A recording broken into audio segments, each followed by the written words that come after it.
আসসালামু আলাইকুম, বিসমিল্লাহির রহমানির রহিম। দর্শক, এই যে আমার চিনাহারগুলাকে ধান খাইতে দিছি, কিন্তু কথা হয়েছে যে ধান অত একটা খাইতে চায় না। ঘাস পাতা লতা পাতা খাওয়ার অভ্যাস। এখন তো আর চাইরো সাইডে এরকম খোলামেলা নাই, যার জন্য ধান খাওয়াই। ধানও বেশি খাইতে চায় না, চাউল খাওয়াই, দানা খাওয়াই। এগুলা খাওয়ার পরও কিন্তু ঘাসগুলা মনে হয় যে খাওয়ায় মনে হয় কোনোটা তৃপ্তি হয় না যতক্ষণ ঘাস খাইনি, যার জন্য এখন বাইরেও ছেড়ে দিতে পারি না। এখন দেখেন এই যে এই সাইডে চারো সাইডেই এগুলো ধান গাড়া হয়েছে, যার জন্য হাঁসগুলো ছেড়ে দেওয়া যায় না। দেখেন এই যে আমাদের রাজা হাঁসগুলা ওইখানে দাঁড়িয়ে রয়েছে, তার মানে ওই পাশে ধান গাড়ছি, তার মানে ছেড়ে দাও, আমরা ধান খাবো। এই কথা হয়েছে। যাই হোক, এই কয়েকটা আমার চেনা হাঁস, আর কয়েকটা ওই যে ওইদিকে গেছে, ওই যে সাইডে ঘুরতেছে, ঘোরাফেরা করতেছে।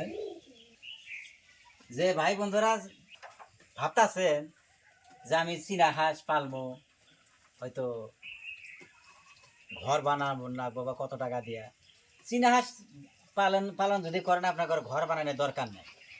হয়তো আমি না যাই নেই, বিশাল আকারে ঘর বানাইছি। এইটা আমার নিচতলাটা দেখেন, কতগুলা খুঁটি, অনেকগুলা খুঁটি।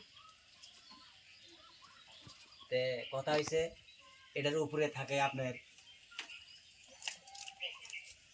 এই চীন হাঁসগুলা উপরের রুমে থাকে, আর আপনার যেগুলা রাজা হাঁসগুলা এগুলো সবসময় পানিতেই থাকে, মানে ঘরে যায় না। ঘরে নিয়ে যাইতে চাইলেও ঘরে যায় না।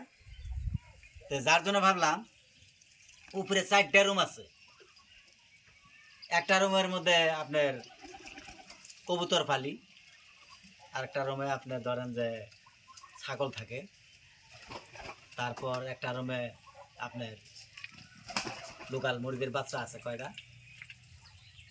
যে যাই হোক, এত বড় সরু করে আপনার ঘর বানানোর দরকার নাই। স্লিপ আপনারা 5টা রাজা চীনা হাঁস কিনবেন, 5টা। আপনারা 5টা দিয়ে খামার শুরু করবেন। যেমন 4টা মেয়ে হাঁস নিলেন আর একটা পুরুষ হাঁস নিলেন, একটু বড় সাইজের নেবেন। হয়তো এই ধরনের বাচ্চা নেবেন, এই ধরনের বাচ্চা নিলেন। যেমন বড় বেশি কতই নেব, 5টা হয়তো কতই নেব, বেশি নিলে 4,000 বা 5,000ই নিল। কথাটা কইছি, 4,000 কিন্তু ওভারটেক করবো না দাম। তো 5টা যদি আপনি 4,000 টাকা, কথার কথা 5,000 টাকা দেওয়া নেন, দানা যদি নাও খাওয়ান, হিসেবে দানা খাওয়ান লাগে, ভালো কোম্পানির দানা খাওয়ানোর দরকার। যদি আপনাদের বাড়ির আশপাশে ঘাস পাতা লতা থাকে সেগুলো খাওয়াইতে পারেন। তারপরে ধান খাওয়াবেন, চাউল খাওয়াবেন। একটা বস্তু খাওয়াবেন না, হয়তো ছোট ছেলে মেয়ে ভাত খাইছে, মাছ বা মাংস দিয়া ভাত খাইছে, ভাতটা বেশি হইলো, ভাবতেছেন যে আমরা হাঁসে দেই, এই ভুলটা কখনো করবেন না। তাইলে কিন্তু যদি সারা ভাত খাওয়ান, তাহলে আপনার পক্ষে খামার করা সম্ভব না। যা কিছু খাওয়াবেন বাসি খুশি একেবারে খাওয়ান যাব না। খালি যখন দিবেন, হয়তো সকালে দিলেন, ওই খানাটা সারাদিন খাইলো, কিছু থাকলো ওটা তারপরও দিন আর দিয়েন না, ওটা ফালাই দিন। আমরা এরকম করে খাওয়াই। তে কথা হয়েছে জায়গা, 5টা হাঁস কিনলেন আপনার, একটা পুরুষ হাঁস, 4টা মেয়ে হাঁস, একটা করে চীন হাঁস কিন্তু মোটামুটি 10টা 12টা 13টা 14টা 15টা করে ডিম দেয়। সব বাদ দিয়ে যদি আপনার 10টা করেও দেয়, তো 4 × 10 = 40টা বাচ্চা পাইতেছেন আপনি।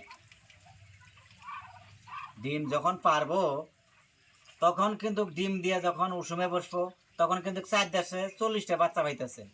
ওন থেকে যদি ময়রা বইতে যদি 30টা বাচ্চা থাকে, 30টা যখন আপনার এইরকম হয়ে যাব, দেখবেন যে অনেক হয়ে গেছে।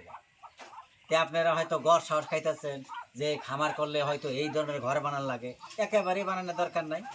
আমি কিন্তু হয়তো ফার্স্টে ভিডিও দেখে ভাবছিলাম কাম তো হয়ে গেছে গা, আমি এরকম বড় সড়কটা খামারি বানাবো, কিন্তু ঘর বানানোর দরকার নাই।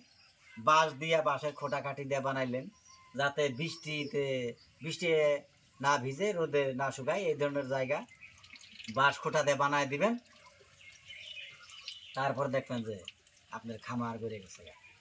যাই হোক, তে এই যে কয়েকটা রাজাহাঁস, এই রাজাহাঁসগুলা